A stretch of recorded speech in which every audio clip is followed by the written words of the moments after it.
चलिए, नमस्कार साथियों। आज मैं लेकर आया हूँ आपके लिए कुछ इम्पोर्टेंट क्वेश्चन जिस पर आज हम चर्चा करेंगे। ठीक है, आपके पेट के एग्ज़ाम से रिलेटिव बहुत ही महत्वपूर्ण होने वाले हैं, तो बने रहिएगा मेरे साथ। ठीक है, चलिए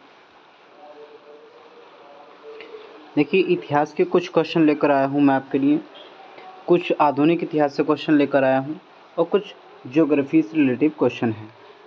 याद रहे कि इसमें से 1-2 क्वेश्चन 110% आपके लिए पूछा जाएगा, तो आपको ध्यान रहे कि इसमें से आपको अच्छी तरह से इस पे ध्यान देना है। ठीक है, देखिए पहला क्वेश्चन है, भगवान राम पर केंद्रित भक्ति आंदोलन के अग्रदूत कौन थे? ठीक है, समझ रहे हैं आप? क्वेश्चन बहुत अच्छा है, आपको बस समझने की आवश्यकता है कि भगवान राम पर केंद्रित भक्ति आंदोलन के अग्रदूत थे। अब अग्रदूत में हम जब देखते हैं तो जयदेव या फिर विवेकानंद या फिर परमानंद या फिर रामानंद, परमानंद नहीं है, रामानंद या नामदेव। तो हमें इसमें से सिलेक्ट करना है एक क्वेश्चन के निम्न में से राम पर जो केंद्रित भक्ति आंदोलन है तो उसके अग्रदूत कौन है? ठीक है लाडलो, तो याद रहे इसमें जो आपका आंसर होगा वो होगा रामानंद। ठीक है, रामानंद कौन थे लाडलो? मैं भी पेन का इस्तेमाल कर लूँ। ओके, ठीक है।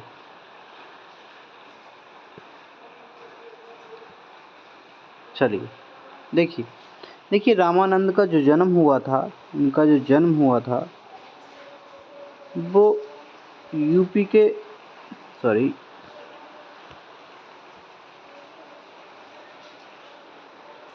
प्रयागराज में हुआ था। ठीक है, और इनकी जो मृत्यु हुई थी, अगर आपसे पूछ लिया जाए, क्योंकि भक्ति आंदोलन से क्वेश्चन आने वाला है, अगर आपसे पूछ लिया जाए तो आपको याद होना चाहिए। और इनकी जो मृत्यु हुई थी, इनकी मृत्यु वाराणसी में हुई थी। ठीक है लाडलो, वाराणसी में, वाराणसी गलत लिखा गया, वाराणसी। ठीक है, याद रखेंगे। ठीक है, भगवान राम पर केंद्रित भक्ति आंदोलन के जो अग्रदूत थे वो रामानंद थे। इन्हें ही उत्तर भारत में भक्ति के प्रचारक कहा जाता है। यानी उत्तर भारत की अगर बात करें, क्वेश्चन ये भी पूछ लिया, उत्तर भारत में भक्ति के प्रचारक कौन है? राम भक्ति के प्रचारक कौन है?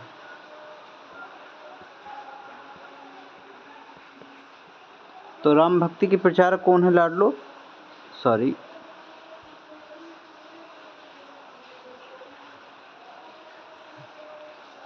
ठीक है, राम भक्ति के प्रचारक कौन है लाडलो? तो राम भक्ति के प्रचारक हैं रामानंद। ठीक है, याद रखेंगे। ये क्वेश्चन बहुत मौखिक है, इसमें से आपसे रिलेटिव पूछ लेगा, रामानंद का जन्म पूछ लेगा कहाँ पर हुआ था, मृत्यु पूछ लेगा कहाँ पर हुई है, या सीधा क्वेश्चन बना देगा कि उत्तर भारत में भक्ति के प्रचारक कौन थे। ठीक है, याद रखेंगे, या राम भक्ति के प्रचारक कौन थे। ठीक है, नेक्स्ट क्वेश्चन, आगे बढ़ते हैं। क्वेश्चन है, महावीर स्वामी को मोक्ष कहाँ प्राप्त हुआ? देखिए बहुत अच्छी जो क्वेश्चन है आपका, बहुत ही अच्छा क्वेश्चन है कि महावीर स्वामी को मोक्ष कहाँ प्राप्त हुआ। ठीक है, अगर हम देखें पाटलिपुत्रा, तो ये क्या हमारा क्वेश्चन बन रहा है कि पाटलिपुत्रा नहीं, पावापुरी, बिल्कुल ठीक, राइट आंसर है पावापुरी। और पावापुरी में किसके यहाँ, और पावापुरी में कब? तो याद रखेंगे पावापुरी में 468 BC में।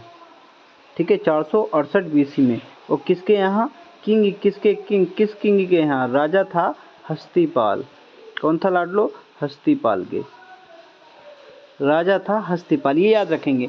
महावीर स्वामी से रिलेटिव एक क्वेश्चन या गौतम बुद्ध से रिलेटिव एक क्वेश्चन आएगा, और वो क्वेश्चन आपको याद रहे, क्योंकि मैंने आपको बताया था जब एनालिसिस कर रहा था कि आपको या तो गौतम बुद्ध के बारे में आपको पढ़कर जाना है या महावीर स्वामी के बारे में आपको पढ़कर जाना है। इनसे रिलेटिव 110% एक क्वेश्चन आएगा। तो क्वेश्चन कितना अच्छा क्वेश्चन है, महावीर स्वामी को मोक्ष कहाँ प्राप्त हुआ? ठीक है, याद रखेंगे। तो कहाँ प्राप्त हुआ लाडलो? पावापुरी में। ये याद रखेंगे, कहाँ प्राप्त हुआ लाडलो? पावापुरी में। इसका राइट आंसर ये है। ठीक है, इसका राइट आंसर पावापुरी में, ठीक है, याद रखेंगे। और इनकी मृत्यु हुई कब है? 468 बीसी में। किस राजा के यहाँ?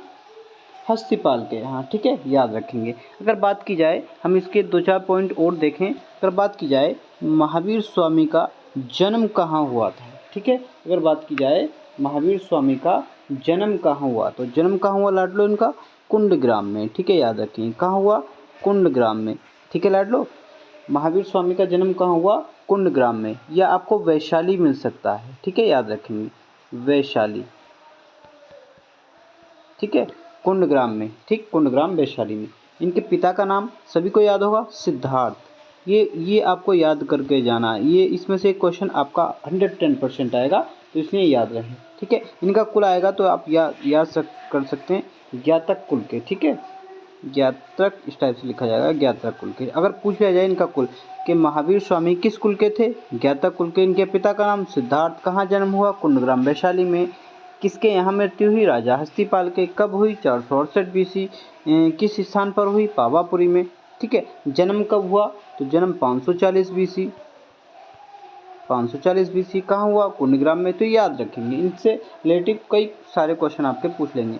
माता कौन थी? माता, इनके माता का क्या नाम है? माता का नाम था लाडलो इनकी त्रिशला, ठीक है, याद रखेंगे। माता का क्या नाम था? त्रिशला, ठीक है, त्रिशला इनकी माता का नाम है, ठीक है, याद रखेंगे। पत्नी का नाम आएगा तो पत्नी भी आप याद रखेंगे। पत्नी का नाम आएगा तो पत्नी का नाम क्या नाम था लाडलो? यशोदा, यशोदा। ये इनके बारे में आपको सभी याद करके जाना है, ठीक है। इनमें आपका और इनकी शायद पुत्री हुई थी, हाँ पुत्री, सॉरी, पुत्री का नाम था इनकी अनुज्या या प्रियदर्शना, ठीक है। और इनके जो दामाद थे वो कौन थे? जमाली, ठीक है, इनके दामाद का नाम था जमाली, याद रखेंगे। और एक पॉइंट याद रखेंगे, इनके दामाद ने एक संप्रदाय चलाया था, एक संप्रदाय चलाया था इनके दामाद ने, ठीक है।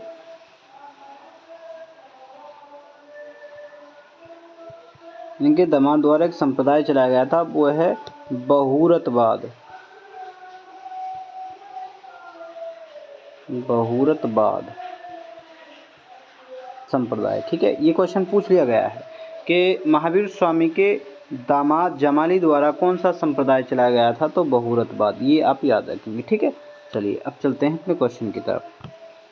अगला क्वेश्चन है, भारत में प्रथम मुगल सम्राट कौन था? देखिए बहुत अच्छा क्वेश्चन आया है। प्रथम मुगल सम्राट कौन था? देखिए प्रथम मुगल की बात कर रहे हैं, तो हम अगर प्रथम मुगल की बात करें तो क्या हमें इसमें भारत के प्रथम मुगल सम्राटों में शाहजहां दिखाई देता है? क्या हमें शाहजहां दिखाई देता है? नहीं। क्या हमें बाबर दिखाई देता है? बिल्कुल राइट। हुमायूं दिखाई देता है? नहीं, क्योंकि प्रथम नहीं है ये भी सब, लेकिन प्रथम नहीं है। प्रथम कौन है? बाबर। अगर हम बाबर की बात करें, देखिए बाबर कहाँ का? उज्बेकी है। बाबर कहाँ का? उज्बेकी। इनके पिता का नाम क्या था? उमर शेख मिर्जा, ठीक है। ये पिता के बारे में पूछ लेगा आपसे। पिता कौन थे? उमर शेख, उमर शेख मिर्जा, ठीक है, ये याद रखेंगे, इनके बारे में पढ़ के जाएंगे। पिता कौन है? उमर शेख मिर्जा। माता कौन है?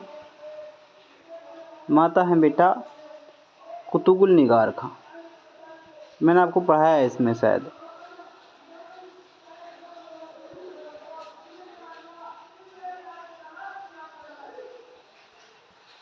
निगार खां,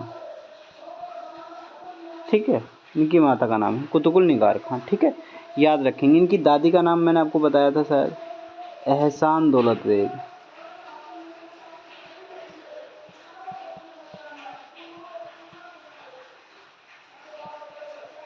ठीक, ये याद रखेंगे, ठीक है। बहुत अच्छा क्वेश्चन है। और बाबर ने भारत पर प्रथम आक्रमण कब किया था, और भारत में जो इसने हराया था, किस मुस्लिम शासक को हराया था, ठीक है, याद रखेंगे। इब्राहिम लोदी को हराया इसने, ठीक है, इब्राहिम लोदी को कब हराया? 1526 ईस्वी, ठीक है, एडी लिख रहा हूँ, ठीक है, इब्राहिम लोदी को हराया, ठीक है। और ये कौन सा था?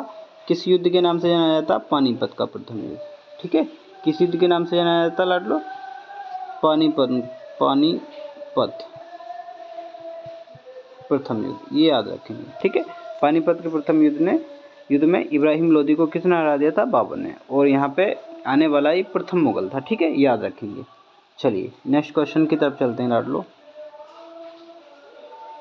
नेक्स्ट क्वेश्चन है हर्षवर्धन के काल में भारत में आने वाला चीनी यात्री कौन था। बहुत मोस्ट क्वेश्चन है, इस रिलेटिव क्वेश्चन आप देख लेंगे। देखिए हर्षवर्धन के काल में भारत आने वाला चीनी यात्री कौन था, हम इसमें देखेंगे, एनालिसिस करेंगे। फाहियान, तो फाहियान किसके समय में आया था? फाहियान आया था बेटा चंद्रगुप्त के समय, चंद्रगुप्त द्वितीय के समय। हेथिंग कोई व्यक्ति नहीं है, इसको कट कर देंगे। वांगयांग गया हुआ भी कोई व्यक्ति नहीं है। यह है हुएनसांग के समय में कौन आया था? हर्षवर्धन के समय में आया था। हर्षवर्धन के समय कौन आया था लाडलो? हुएनसांग आया था, ठीक है। और ये इस समय जो आया था तो ये नालंदा विश्वविद्यालय में आया था, ठीक है। कौन से विश्वविद्यालय में? सॉरी, नालंदा विश्वविद्यालय में।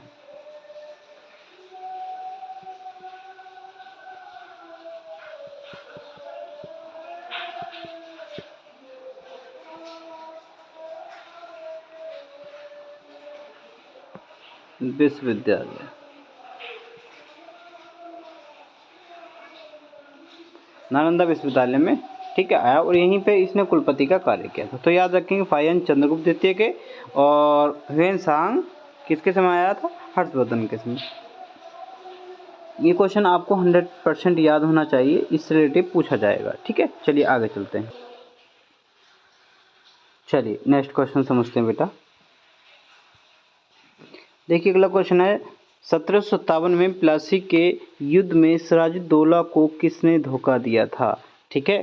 देखिए अगर बात करें हैदर अली तो ये नहीं है, अब बात करेंगे मीर कासिम तो ये भी नहीं है, बात करेंगे मीर जाफ़र तो मीर जाफ़र हैं, अवध के नवाब नहीं हैं, ठीक है। अवध कहते हैं हम लखनऊ को, याद रखेंगे। तो कौन है इसमें?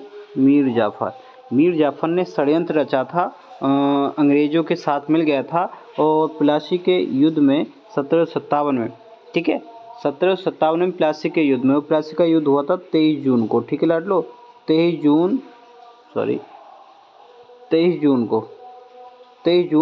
1757 ईस्वी में इसने मीर जाफ़र ने षड्यंत्र रच किया, अंग्रेज़ों से मिल गया, ये अंग्रेज़ों के साथ मिलकर किसको हरा दिया, ठीक है, सिराजुद्दौला को मरवा दिया था। तो याद रखेंगे मीर जाफ़र ही था जो षड्यंत्रकारी था, जो अंग्रेज़ों के साथ मिल गया था, लेकिन बाद में अंग्रेज़ों ने इसको भी मरवा दिया, इसको भी उतार दिया था, ठीक है, याद रखेंगे। तो आप याद रखें कि प्लासी का युद्ध जो हुआ 23 जून को हुआ 1757 को, और इस सिराजुद्दौला को किसने धोखा दिया था? मीर जाफ़र ने, ठीक है। चलिए अगले क्वेश्चन पर चर्चा करते हैं लाडलो। अगला क्वेश्चन है ज्योग्राफी से रिलेटिव। देखिए क्वेश्चन आएंगे आपके और याद रखेंगे, बहुत मौखिक आपके लिए नेशनल पार्क लेकर आया हूँ जो आपका सबसे ज़्यादा इसमें पूछा जाएगा, ठीक है, ये याद रखेंगे।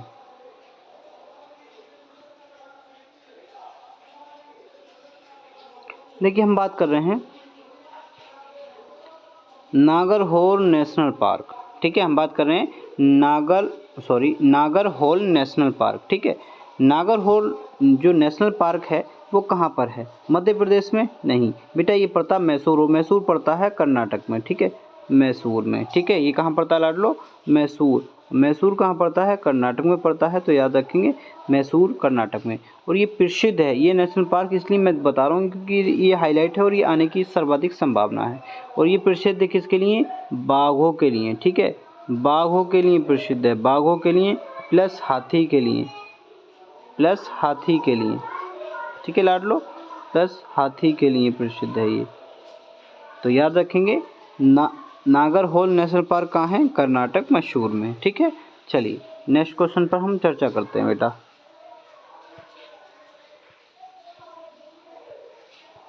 चलिए अगला क्वेश्चन है राष्ट्रीय वन अनुसंधान संस्थान। बड़ा सिंपल सा क्वेश्चन है लाडलो, और ये तो गलत कभी नहीं होना चाहिए, देहरादून, ठीक है, याद रखेंगे। राष्ट्रीय वन अनुसंधान संस्थान कहाँ है? देहरादून में। चलिए अगला क्वेश्चन देखते हैं। क्वेश्चन है भारतीय मरुस्थल को कहा जाता है, भारतीय मरुस्थल को क्या कहा जाता है? क्या सहारा कहा जाता है, गोबी कहा जाता है, सहारा कहा जाता है, थार कहा जाता है, या अटाकामा कहा जाता है, ठीक है। तो याद रखेंगे भारतीय मरुस्थल को क्या कहा जाता है? थार कहा जाता है, ये है भारतीय, ठीक है, भारतीय मरुस्थल, ठीक है। अटाकामा अमेरिका, ठीक है। सहारा क्या है, कहाँ का है? सहारा है आपका अफ्रीका, ठीक है, याद रखेंगे, ठीक है। चलिए अब अगला क्वेश्चन देखते हैं। अगला क्वेश्चन है विश्व का सबसे बड़ा डेल्टा कौन सा है? देखिए इस पे मैंने आपको वैसे भी समझाया, विश्व का सबसे बड़ा डेल्टा, बहुत अच्छा क्वेश्चन है। विश्व का सबसे बड़ा डेल्टा बेटा देखिए ये है सुंदरबन डेल्टा, और सुंदरबन डेल्टा जो बनता है वो 2 नदियों से बनता है, एक तो गंगा से, ठीक है, और प्लस दूसरा ब्रह्मपुत्र से, ठीक है, ब्रह्मपुत्र से। ये दोनों नदियाँ बहुत बड़ा डेल्टा बनाती हैं, विश्व का सबसे बड़ा डेल्टा बनाती हैं, ठीक है, याद रखेंगे। ये सुंदरबन डेल्टा है, और सुंदरबन जो प्रसिद्ध है वो बाघों के लिए प्रसिद्ध है, बाघों के लिए, ठीक है। सुंदरबन किसके लिए प्रसिद्ध है? वाइट टाइगर, सफ़ेद बाघों के लिए प्रसिद्ध है, याद रखेंगे। तो विश्व का सबसे बड़ा डेल्टा है सुंदरबन डेल्टा। बनाती कौन कौन नदियाँ हैं? गंगा और ब्रह्मपुत्र, ठीक है। नेक्स्ट क्वेश्चन पर चर्चा करते हैं अब। अगला क्वेश्चन है नर्मदा नदी का उद्गम निम्नलिखित में से कौन सा है? बहुत अच्छा क्वेश्चन है लाडलो। नर्मदा नदी का उद्गम निम्न में से कौन सा है? तो देखिए सतपुड़ा की पहाड़ियाँ नहीं, ब्रह्मगिरी की पहाड़ियाँ नहीं, अमरकंटक की पहाड़ियाँ इज राइट आंसर, ठीक है, याद रखेंगे। अमरकंटक की पहाड़ियों से 2 नदियों का उद्गम होता है, एक तो होता है आपका नर्मदा का, ठीक है, एक होता है नर्मदा का, दूसरा होता है सोन नदी का, ठीक है, एक नर्मदा का, दूसरा होता है सोन नदी का, याद रखेंगे। नर्मदा और सोन नदी का उद्गम स्थल क्या है? अमरकंटक की पहाड़ियाँ, ठीक है, अमरकंटक की पहाड़ियाँ। चलिए नेक्स्ट क्वेश्चन देखते हैं। अगला क्वेश्चन है भारतीय अर्थव्यवस्था से रिलेटिव क्वेश्चन है। वह दर जिस पर रिजर्व बैंक वाणिज्यिक बैंकों को लोन देता है वो कहलाती है कौन सी दर? यानी वह दर जिस पर रिजर्व बैंक, यानी जो रिजर्व बैंक है वो वाणिज्य बैंकों को लोन देता है, वो दर कौन सी दर के हिसाब से वो लोन देता है? तो वो दर कहलाती है कौन सी दर बेटा? रेपो दर, ठीक है। कौन सी दर कहलाती है? रेपो दर कहलाती है, ठीक है। चलिए नेक्स्ट क्वेश्चन देखते हैं हम। बहुत इंपॉर्टेंट क्वेश्चन है बेटा, इन पे थोड़ा सा फोकस करते रहेंगे आप, ठीक है। सेवा क्षेत्र अर्थव्यवस्था के किस क्षेत्र को कहा जाता है? देखिए सेवा क्षेत्र, ठीक है, यहाँ पे बात कर रहे हैं हम सेवा क्षेत्र। तो सेवा जो क्षेत्र है वो हमारा तृतीयक विषय में आता है बेटा, ठीक है, तृतीयक क्षेत्र में आता है हमारा, ठीक है, याद रखेंगे। तृतीयक क्षेत्र में कौन आता है? सेवा जो आता है, ठीक है, सेवा हमारा तृतीयक क्षेत्र में आता है। अगला क्वेश्चन है निम्न में से कौन भारतीय अर्थव्यवस्था के द्वितीयक क्षेत्र के अंतर्गत आता है? देखिए पहले तृतीय की बात की थी, अब बात कर रहा है किसकी बात कर रहा है बेटा? ये द्वितीयक की बात कर रहा है। क्वेश्चन नंबर 3 हमारे लिए किसकी बात कर रहा है? द्वितीयक की। तो देखिए द्वितीय में हमारा जो कपड़ा, जूता, जो हमारी ज़रूरत की चीज़ें हैं वो सारी किस में आती हैं? द्वितीयक में। जो ज़रूरत की चीज़ें होती हैं वो किस में आती हैं? द्वितीयक में, तो ठीक है, याद रखेंगे। कपड़ा उद्योग किस में आता है? द्वितीय क्षेत्र के अंतर्गत आता है, ठीक है। चलिए नेक्स्ट क्वेश्चन देखते हैं बेटा। किस आर्थिक प्रणाली में उत्पादित वस्तुओं का विभिन्न व्यक्तियों के बीच वितरण उनकी आवश्यकताओं के अनुसार नहीं अपितु उनकी क्रम क्षमता के आधार पर होता है? यह कैसी व्यवस्था है? ठीक है, हमें बतानी है कि कैसी व्यवस्था है, यानी या फिर कैसी व्यवस्था है।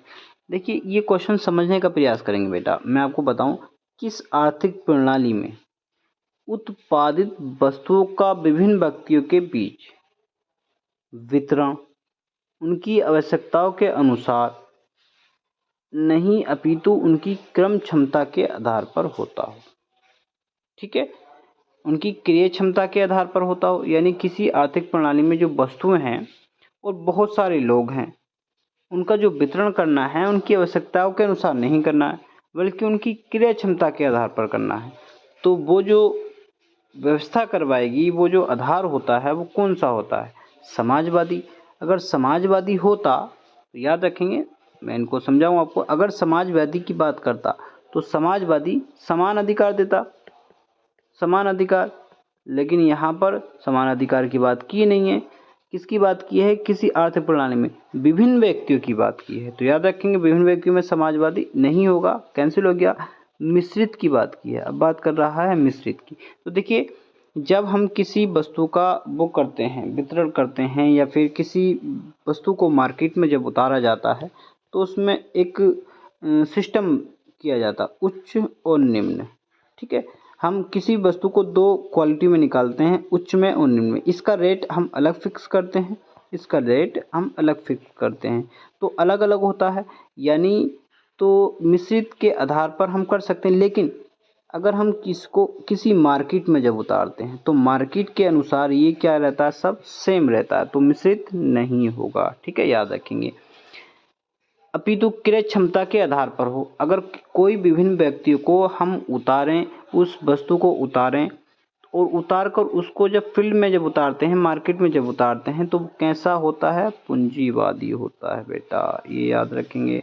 तो ये क्वेश्चन इसका कौन सा हो गया, इसमें पूंजीवादी, आंसर नंबर 3। चलिए आगे बढ़ते हैं हम।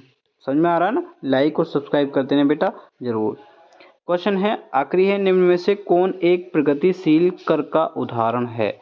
निम्न में से कोई एक कर का उदाहरण, प्रगतिशील कर। ठीक है, प्रगतिशील कर का उदाहरण है। ठीक है, याद रखेंगे। देखिए प्रगतिशील कर होता क्या है, पहले तो हम ये समझ लेंगे प्रगतिशील कर होता क्या है। देखिए आप कहीं कंपनी में जॉब कर रहे हैं, ठीक है, आप क्या कर रहे हैं, जॉब कर रहे हैं। आपको यहाँ पर कितना मिलता है, 5,000 रुपया मिलता है। ठीक है बेटा, आप यहाँ पे 5,000 रुपया मिलता है। अब ये 5,000 रुपये में आपका जो टैक्स काटा जाता है, यानी जो इनकम काटी जाती है, ठीक है, इनकम का जो आपका टैक्स कटता है, ठीक है, मान लो 2% टैक्स कटा, तो आपका मतलब 4,958 रुपये आपको मिले। ठीक है, ये जो आपका 2 रुपये है, ये आपका क्या है, इनकम टैक्स है, इनकम टैक्स। इसी टैक्स को हम प्रगतिशील कर कहते हैं। ठीक है बेटा, इसी कर को हम क्या कहते हैं, प्रगतिशील कर कहते हैं। ठीक है, याद रखेंगे। चलिए, तो इसका क्या हो जाएगा आंसर, आयकर। ठीक है, याद रखेंगे, इसका आंसर क्या हो जाएगा बेटा, आयकर हो जाएगा। चलिए नेक्स्ट क्वेश्चन।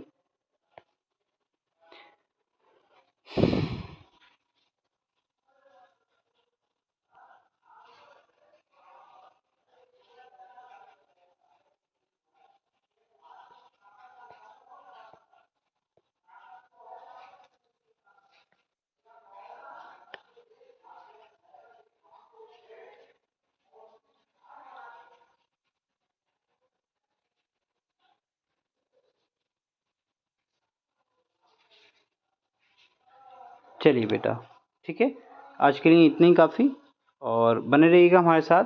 हमारे चैनल को लाइक एंड सब्सक्राइब करिएगा, और ज़्यादा से ज़्यादा वीडियो को शेयर करिएगा। अच्छा लगा तो मुझे मैसेज करके बताइएगा कि आपको किस तरह से वीडियो चाहिए। ठीक है, थैंक यू, जय हिंद।